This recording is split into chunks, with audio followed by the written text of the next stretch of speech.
So I'm going to go ahead and show you what I'm doing to prep and plant my Arctic Empress tree and Dragon Empress tree or Dragon tree or whatever it's called.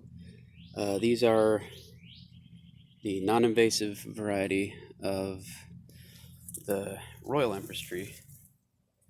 And it's been raining for several weeks here, so I'm going to try and get this knocked out before I pull out this stump. I actually lost a lot of plants in the freeze that we had in Texas earlier this year. So yeah, my grapefruit tree is gone, but yeah, these do best in well-draining soil.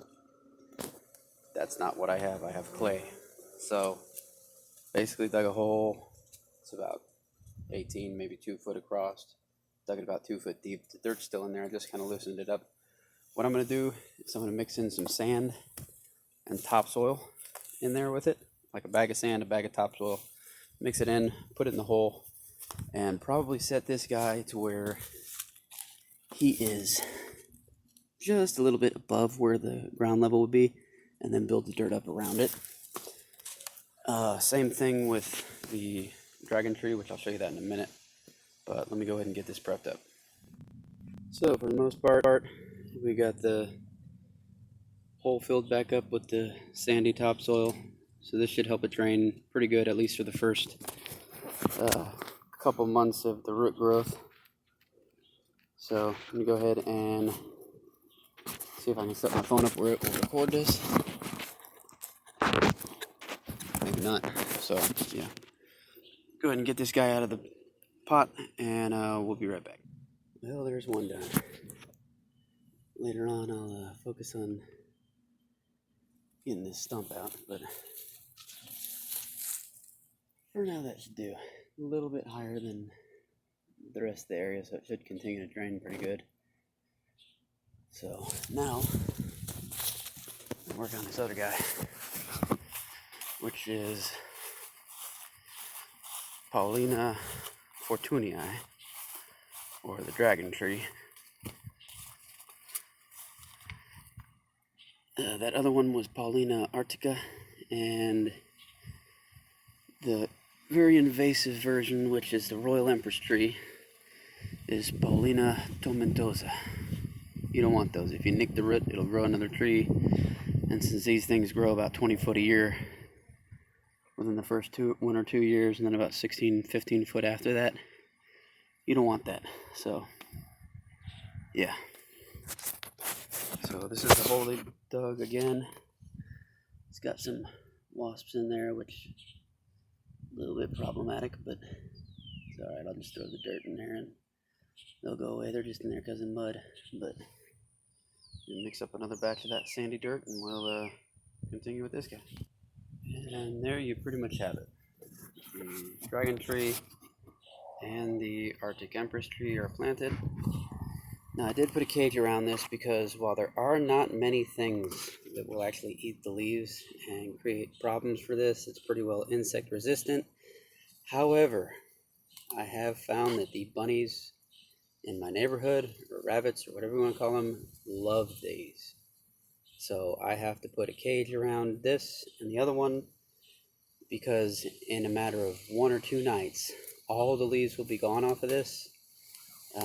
This is my 3rd attempt at growing these. First time the rabbits just went nuts and ate it. The second time, the tree got about 6 foot tall and dropped all the leaves and then did not come back in the springtime. I don't think it's freeze related because these are supposed to be freeze tolerant up to, well, down to about 17 degrees, negative 17 degrees. So yeah, we'll see how these go. Alright, so it's been about 3.5 months since I planted these guys, and I have noticed in the past maybe month that the growth rate has accelerated drastically. I left the little old tree trunk there just for a reference point. The only spot where the leaves are starting to fall off yet is, or get damaged, is where they're rubbing against this cage here to keep the rabbits out. I did put a stake in because the wind, I noticed, was causing the base or the trunk of the tree to rub against the cage. So I put a stake there to just hold it straight as it was growing out.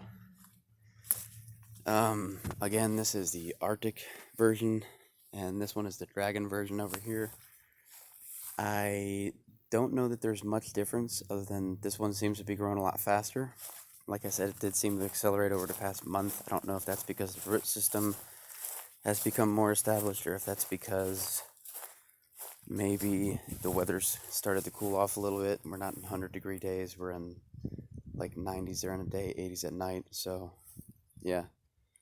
And then, yeah, this guy, the only other difference in that is the flower colors in the spring. The Arctic Empress has white. This one has more of a lavender color, the Dragon Empress.